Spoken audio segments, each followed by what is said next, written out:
മനുഷ്യൻ്റെ ജീവിതത്തിൻ്റെ ലക്ഷ്യമെന്താണ്? അതിനെക്കുറിച്ചാണ് കുറച്ചു നേരം സംസാരിക്കാൻ ഇവിടെ വിഷയം നിർദ്ദേശിച്ചിട്ടുള്ളത്. വിശുദ്ധ ഖുർആനിൽ അല്ലാഹു സുബ്ഹാനഹു വ തആല മനുഷ്യരോടായി ചോദിച്ച വളരെ പ്രധാനപ്പെട്ട ഒരു ചോദ്യമുണ്ട്. അല്ലാഹു പറയുന്നു, അഫഹസിബ്തും അന്നമാ ഖലഖ്നാകും അബസ വഅന്നകും ഇലൈനാ ലാ തുർജഊൻ. അല്ലാഹുവിൻ്റെ ചോദ്യമാണിത്. അഫഹസിബ്തും, നിങ്ങൾ വിചാരിച്ചിരിക്കുകയാണോ, നിങ്ങൾ ധരിക്കുകയാണോ? അഫഹസിബ്തും അന്നമാ ഖലഖ്നാകും അബസ, നാം നിങ്ങളെ വെറുതെ പഠിച്ചിരിക്കുകയാണ് എന്നാണോ നിങ്ങൾ വിചാരിക്കുന്നത്? വഅന്നകും ഇലൈനാ ലാ തുർജഊൻ, നിങ്ങൾ ഒരിക്കലും നമ്മുടെ അരികിലേക്ക് മടങ്ങി വരില്ല എന്നാണോ നിങ്ങൾ വിചാരിക്കുന്നത്? നിങ്ങൾ ചെയ്ത പ്രവർത്തനങ്ങളെക്കുറിച്ച്, നിങ്ങൾ ചെയ്ത തിന്മകളെക്കുറിച്ച്, നന്മകളെക്കുറിച്ച് ഒരു ചോദ്യവുമില്ലാതെ നിങ്ങൾ വെറുതെ വിട്ടേക്കപ്പെടുമെന്നാണോ നിങ്ങൾ വിചാരിക്കുന്നത്? സുബ്ഹാനല്ലാഹ്, എത്ര ഗുരുതരമായ ചോദ്യമാണത്. വിശുദ്ധ ഖുർആനിൽ അല്ലാഹു സുബ്ഹാനഹു വ തആല മുശ്രിക്കീങ്ങളിൽപ്പെട്ട മക്കയിലുണ്ടായിരുന്ന ബഹുദൈവാരാധകർ, അവരെക്കുറിച്ച് അല്ലാഹു പറഞ്ഞു, വഖാലു മാ ഹിയ ഇല്ലാ ഹയാതുന ദുനിയ നമൂതു വനഹ്യ. മക്കയിലുണ്ടായിരുന്ന ബഹുദൈവാരാധകർ അവർ പറഞ്ഞു, മാ ഹിയ ഇല്ലാ ഹയാതുന ദുനിയ, ഞങ്ങളുടെ ജീവിതം എന്ന് പറഞ്ഞാൽ ഈ ദുനിയാവിലെ ജീവിതം മാത്രമാണ്. വമാ യുഹ്ലികുനാ ഇല്ലാ ദഹർ, കാലങ്ങൾ ഇങ്ങനെ മുന്നോട്ട് നീങ്ങിക്കൊണ്ടിരിക്കുമ്പോൾ ചിലർ മരിക്കുന്നു, ചിലർ ജനിക്കുന്നു എന്നതല്ലാതെ ഈ പറഞ്ഞ ജീവിതത്തിന് ശേഷം ചോദ്യം ചെയ്യപ്പെടാനിരിക്കുന്ന ഒരു കാലം വരാനേയില്ല. ഞങ്ങളുടെ പ്രവർത്തനങ്ങൾ, നന്മകൾ, തിന്മകൾ, അതിനെക്കുറിച്ച് ചോദ്യം ചെയ്യപ്പെടുന്ന ഒരു ദിവസവും ഞങ്ങളെ കാത്തിരിക്കുന്നില്ല. വമാ യുഹ്ലികുനാ ഇല്ലാ ദഹർ, കാലമല്ലാതെ ഞങ്ങളെ നശിപ്പിക്കുന്നില്ല. അവരുടെ വാദം അതായിരുന്നു. അല്ലാഹു സുബ്ഹാനഹു വ തആല അതിന് അവർക്ക് മറുപടിയായി പറഞ്ഞു, വമാ ലഹും ബിദാലിക മിൻ ഇൽമിൻ ഇൻഹും ഇല്ലാ യظنൂൻ. അവരാ പറയുന്നതിന് അവർക്ക് വ്യക്തമായ ഒരു തെളിവുമില്ല, വെറുതെ അങ്ങ് പറഞ്ഞു പോവുകയാണ്. അതുകൊണ്ട് സഹോദരങ്ങളെ, ഈ ജീവിതം അത് വെറുതെയാണ്.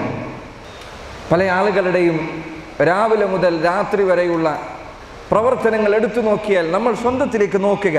എന്തിനാണ് നമ്മൾ ജീവിക്കുന്നത്? എന്താണ് നമ്മുടെ പ്രവർത്തനങ്ങളുടെ ലക്ഷ്യം? എന്തിനാണ് നമ്മൾ നന്മകൾ ചെയ്യുന്നത്? എന്തിനാണ് നമ്മൾ തിന്മകളിൽ നിന്ന് വിട്ടുനിൽക്കുന്നത്? എന്തിനാണ് അല്ലാഹു നമ്മെ പടച്ചത്? എന്താണ് നമ്മുടെ സൃഷ്ടിപ്പിന് പിന്നിലുള്ള ലക്ഷ്യം?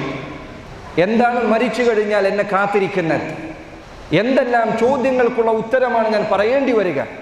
വളരെ ഗുരുതരമായ കാര്യമാണ്. അത് തിരിച്ചറിയുക എന്നതൊരു മുസ്ലിമിൻ്റെ ഒന്നാമത്തെ പ്രത്യേകതയാണ്.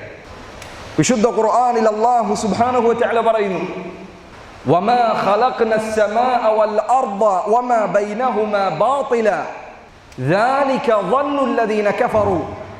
ആകാശങ്ങളെയും ഭൂമിയെയും നാം ഒരിക്കലും വെറുതെ പടച്ചതല്ല, ഒന്നിനെയും നാം വെറുതെ സൃഷ്ടിച്ചതല്ല. അതിനു പിന്നിൽ ഒരു വ്യക്തമായ ലക്ഷ്യമുണ്ട്. ഈ കാണുന്ന മുകളിലുള്ള വലിയ ആകാശം, നീ നടന്നുകൊണ്ടിരിക്കുന്ന ഭൂമി, നീ ജീവിച്ചുകൊണ്ടിരിക്കുന്ന വീട്, നിനക്ക് നൽകപ്പെട്ടിരിക്കുന്ന ഈ ജീവിതം, നിന്റെ മക്കളും ഭാര്യയും മാതാപിതാക്കളും കുടുംബവും, ഇവരെ എല്ലാം അല്ലാഹു സൃഷ്ടിച്ചതിന് പിന്നിൽ ഒരു ലക്ഷ്യമുണ്ട്.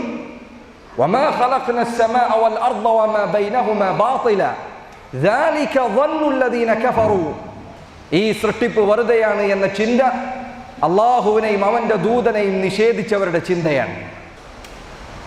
അതുകൊണ്ട് എൻ്റെ സഹോദരങ്ങളെ, ഈ കാര്യം ഗൗരവത്തിൽ ചിന്തിക്കണം. എന്തിനാണ് അല്ലാഹു എന്നെ പടച്ചത്? എന്താണ് നമ്മുടെ സൃഷ്ടിപ്പിന് പിന്നിലുള്ള ലക്ഷ്യം?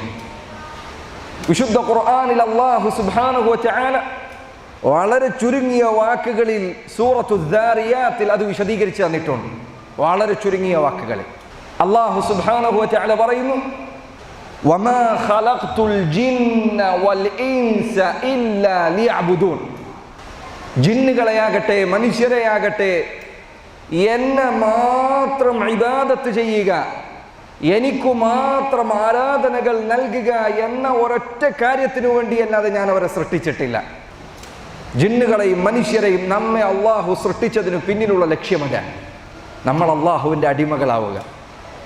അള്ളാഹുവിൻ്റെ കൽപ്പനകൾ അനുസരിക്കുന്നവരാകുക. ഈ ആയത്തിന്റെ വിശദീകരണത്തിൽ അലി ഇബ്നു അബി ത്വാലിബ് റളിയല്ലാഹു അൻഹു അദ്ദേഹം പറഞ്ഞു, ഇല്ലാ ലിആമുറഹും വഅൻഹാഹും, ഞാൻ ഈ മനുഷ്യരെ സൃഷ്ടിച്ചതിന് പിന്നിലുള്ള ലക്ഷ്യം അവരോട് എനിക്ക് ചിലത് കൽപ്പിക്കാനുണ്ട്, അവരോട് എനിക്ക് ചിലത് വിലക്കാനുണ്ട്. ഞാൻ കൽപ്പിച്ചത് അവർ പ്രവർത്തിക്കണം, ഞാൻ വിലക്കിയ കാര്യങ്ങളിൽ നിന്ന് അവർ വിട്ടുനിൽക്കണം. അതിനാണ് ഞാൻ അവരെ പടച്ചത്.